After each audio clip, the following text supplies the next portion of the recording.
Sakopta vide rodas ar cilvēku attieksmi. Arī šovasar Gulbenes novadā norisinās konkurss Te rodas, kurā kompetenta komisija vērtē sakoptākās sētas un citus īpašumus. Tā mērķis nav noteikt laureātus, bet izcelt cilvēkus, kuru ieguldījums padara novadu pievilcīgāku. Mēs braucam pie cilvēkiem un priecājamies par idejām, jo katram ir kaut kāda sava ideja.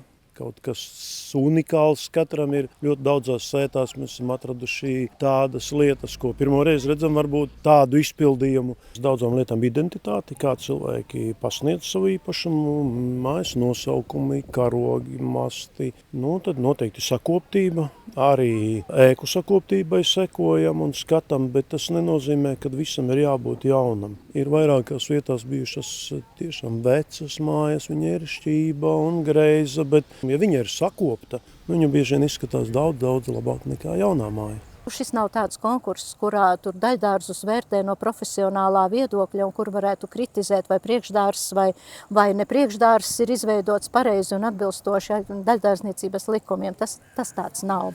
Mēs vismaz tādu viņu neveidojām. Mēs veidojām, lai cilvēki darītu, koptu savu vidi un par to pastāstītu citiem. Un lai citi ieraudzītu, cik strādīgi ir mūsu cilvēki. Tieši tādēļ līdztekus veicināšanas balvām konkursa lielākā godalga ir kopīgā ekskursija uz sakoptākajiem novada īpašumiem. Tad ir tā iespēja parādīt savu unikālo citiem, padalīties ar savu pieredzi, ar savu stāstu par māju, savukārt gūt šīs vērtīgās atziņas no citiem. Un tad tur sāk dalīties, jau puķes maina un koku stādiņus jau spriež, un kur tas ir ņemts, un kur šo var iegādāties, un kā to kopt. Un vienkārši tas prieks, ka cilvēki dalās ar skaisto, rāda citiem, skatās paši un gūst jaunas idejas. Un līdz ar to novads paliek skaistāks un skaistāks.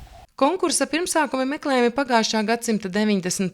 gados, un līdz pat šodienai nav zudusi tā vērtība un pienesums. Bija diezgan liela tradīcija tāda Latvijas mērogā organizēt konkursu sakoptākais pagasts, bet šajā nolikumā bija daudz tādu punktu, ko visi pagasti nevarēja izpildīt, un mēs savā rajonā uztaisījām savu nolikumu, un to nolikumu bāzējām uz tādu vairāk sakoptību, gan mājām, gan iestādēm, gan, lai tā kā būtu tā kā apkopta tā mūsu kopējā visa rajona teritorija. Un pagasts no pagasta mācījās, un arī kaimiņš no kaimiņa. Un es ļoti lepojos ar to, ka mūsu Gulbenes novads ir šobrīd ļoti sakopts. Katram cilvēkam ir kaut kas savs. Tas, kas vienam liekas ļoti skaisti, tas otram liekas negaumīgi, un otrādi izpratne par skaistumu ir cilvēkiem dažāda. Tam liekas, ja pats pagalmiņš ir nopļauts, tad viņam ir ļoti skaisti un tālāk viss var būt piejaukts, bet ir cilvēki, kur ir apbrīnojami, kur pietiek enerģijas, tādas platības kopt un tāda izdoma. Un tieši šāds labais piemērs, kur sirds un čaklas rokas ar izdomu un degsmi izveidojušas miera ostu savai dzimtai, ir Lejas ciemā atmiņas īpašums, kurā saimnieko šī konkursa iedibinātāji, tiesa šobrīd jau pensionēti ļaudis. Pirms 70 gadiem tēvs uzcēla šeit māju, vieta izrādās tādi skaisti un laba, bet tajā laikā te blakus bija kolkoza būvmateriāla laukums, bija gateris un bija diezgan tāda rūpnieciska vide, bet tas ar laiku mainījās, esam iekopuši tagad daudz ko pārtaisījuši, piebūvējuši un pašlaik jūtamies labi šeit. Mums pašiem gribas tā, lai būtu tā tīri, lai būtu kārtīgi un lai nebūtu pat dziļu zāli jābrien. Un ar to jau arī viss sākās, un ja var, tad iestāda kaut ko un paskatās, nevienmēr viss ieaug, nevienmēr viss izdodas, bet atkal kaut ko citu, un tā, lai pašiem patīk, un lai arī tad, kad atbrauc draugi, radi un bērni galvenais un mazbērni ciemos, tad, lai viņiem arī liekas, ka viss te ir patīkami.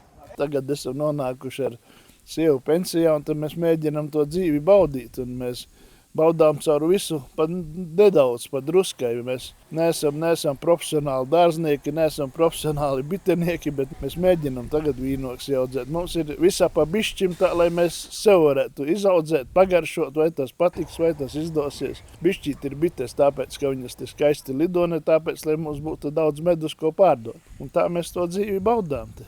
Bieži vien mēs aizbildināmies ar to, ka cilvēki jau negrib.